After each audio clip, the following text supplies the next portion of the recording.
Hello, my beautiful friends. Let's pull some runes, shall we?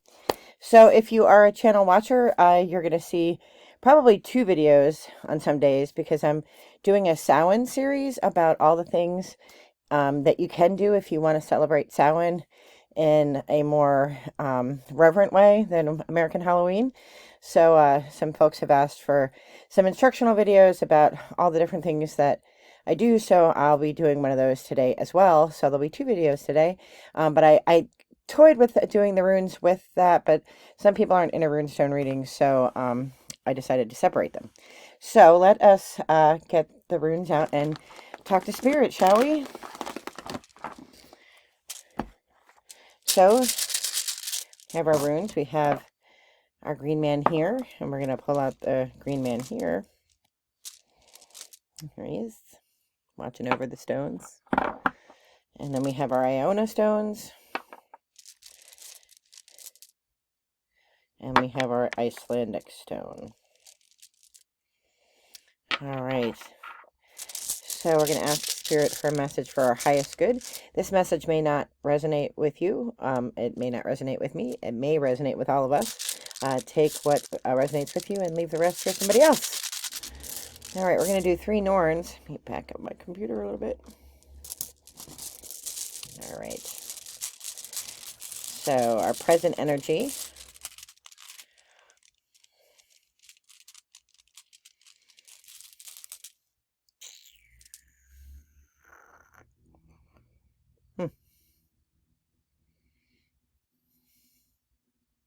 There we go.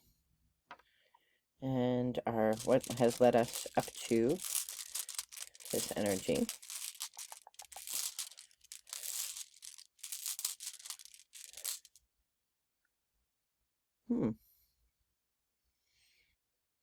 And where are we headed?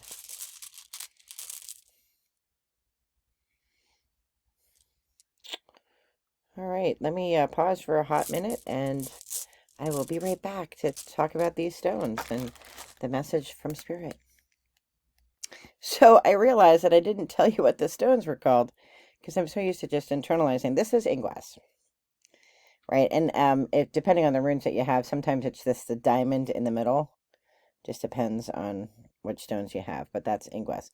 And inglass is about something growing, gestation, something that's sort of a process that you're going through. And that's actually very interesting because I'm doing the Samhain series. You know, if you watch the channel, you're familiar with, I have been closeted. I'm Christian, but I've been closeted in sort of the, the additional things that I honor and cherish and bring meaning to my Christianity. I'm not a traditional Christian. There are many Christians, especially those with whom I served as a missionary, who think I've gone off the deep end. But Jesus and God know the truth, so they know that that I'm Christian. So this is a process. This is honoring our ancestors and honoring our truths of how we come to this space and this time, in this time and place in the world, that requires some reflection, and Samhain is a perfect time to do that. Now, Samhain itself, begins on the 31st, and then it's in the Celtic understanding, it's a 7-day festival. The Christian Church adopted All Saints, All Souls, as part of that, part of this ceremony. But we can prepare for it, right? We can prepare for this new year, just as we prepare for, Christmas or Hanukkah or other traditions. We can prepare for Samhain. So the Samhain series will be about preparing, for the season of Samhain and for that new year, and for the end. Samhain actually translates to end of summer, right? And it's the official end of summer and the birth of the new year. So we come into this energy with Sawilo, which means sun. I'm just going to read off what it said because I thought it was interesting.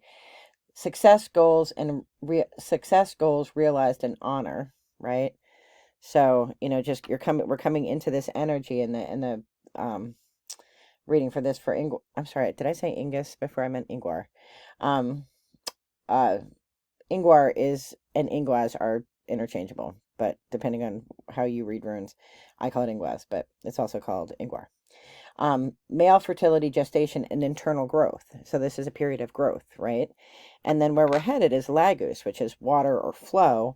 And what does this one say? Power of renewal, dreams, and fantasies. So by going through this process, by going through, this very intentional time of looking at how we view our ancestors and how we honor those who've come before us, those who come after us, and those with whom we stand, we we will grow internally as well. We'll understand more about the universe. We'll understand more about our path in this universe, and how we can help the paths of others. And that comes from, really succeeding in understanding that we are all connected, right? We are all connected.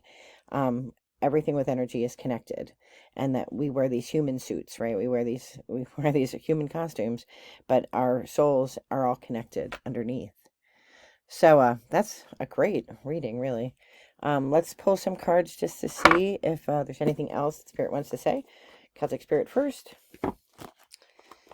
What a nice reading. I love autumn. So autumn is my favorite season. And I've been watching the trees, and the trees are like on the cusp of turning, right? You can see they're starting to fade, and they're getting ready to burst into color. And I live in the mountains, so it's always stunning to see. But autumn, for as beautiful as it is, it's also, a reminder that the next stage, the next cycle, part of the cycle is death, right? We go into winter, where things lay dormant. So, well, it's beautiful. It's also the end, right? So that's, just interesting energy. But our activities turn more toward indoor activities as the weather gets colder. And it's a lot of time for internal, growth, spiritual growth, working on things like mindfulness and self-care and meditation, journaling, things that bring meaning and help us to understand ourselves and the world in which we live. So let's ask Spirit for some additional cards. 3 passes, nothing comes out, nothing else is meant to go with the reading. Pass 1. Pass 2.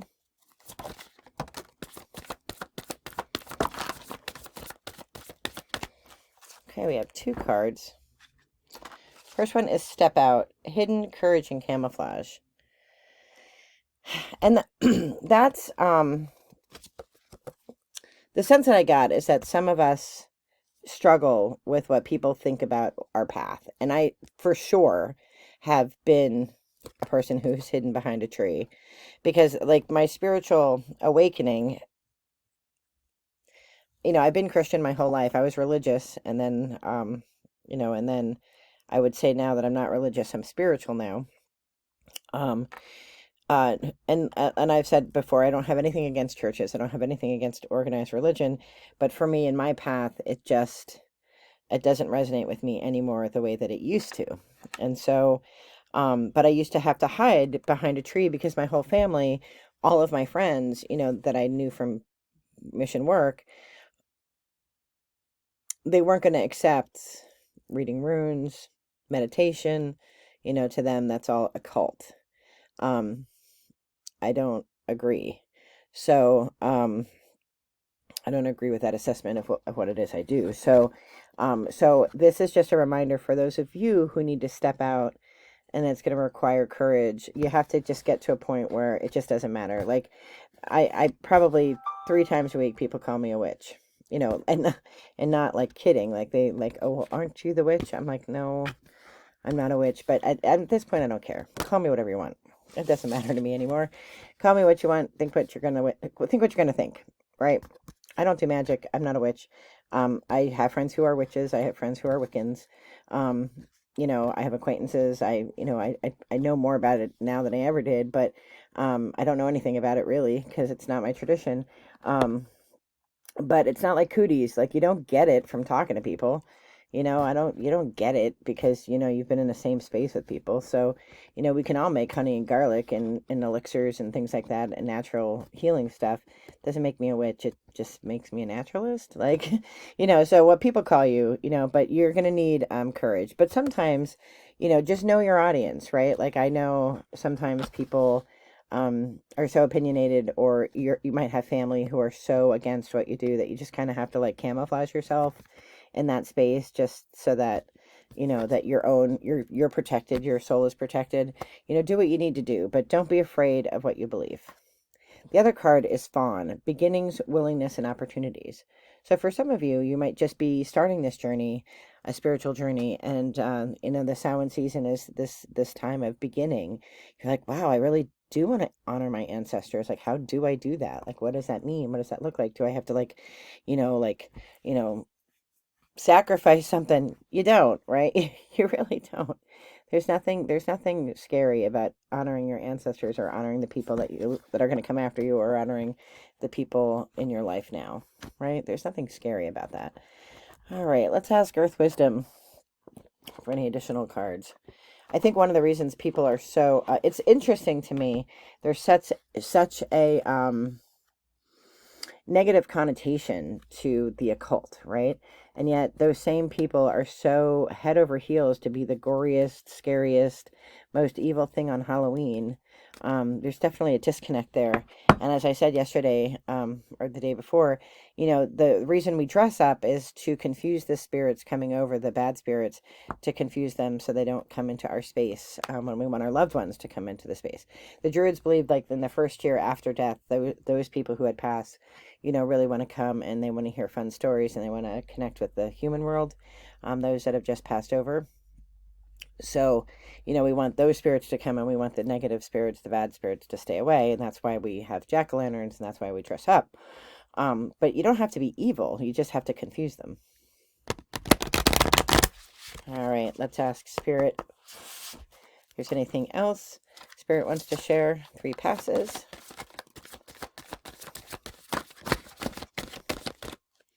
I pulled that card. It didn't pop out, but it stuck out. So maybe it's a card that Spirit wants to read.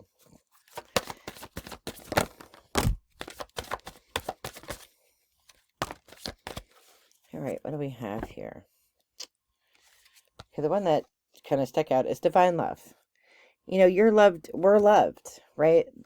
We're loved by Spirit. We're loved by, in my case, I believe in God. So we're loved, right? And so whatever journey you're on, whatever path you take, you are loved by Spirit. You are loved.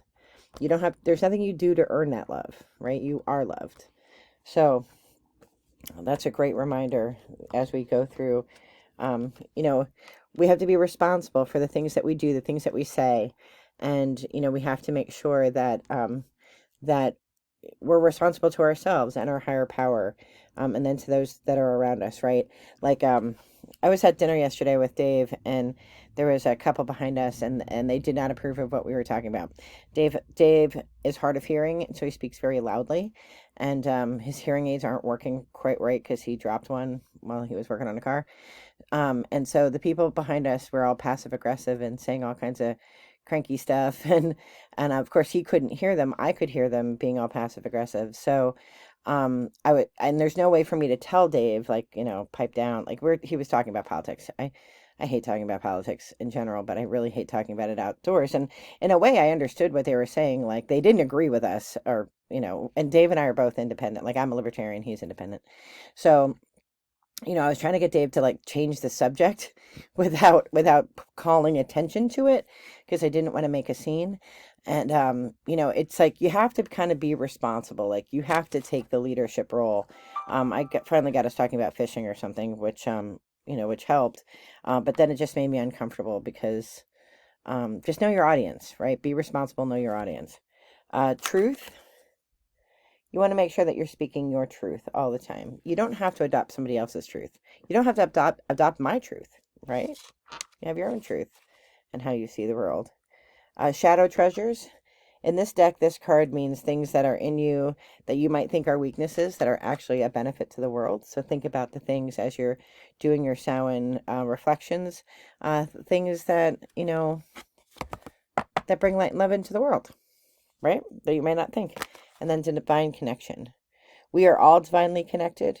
We're all connected to source, right? See, like her little light that she's holding, like everybody has a light. A lot of people cover it. Some people bury it, right? Like take the Samhain season to dig up your light and let it shine. So I am wishing you all the very best in light and love. Take care, be well, and I will see you in a few minutes for our first in the Samhain series. Be well. Bye-bye.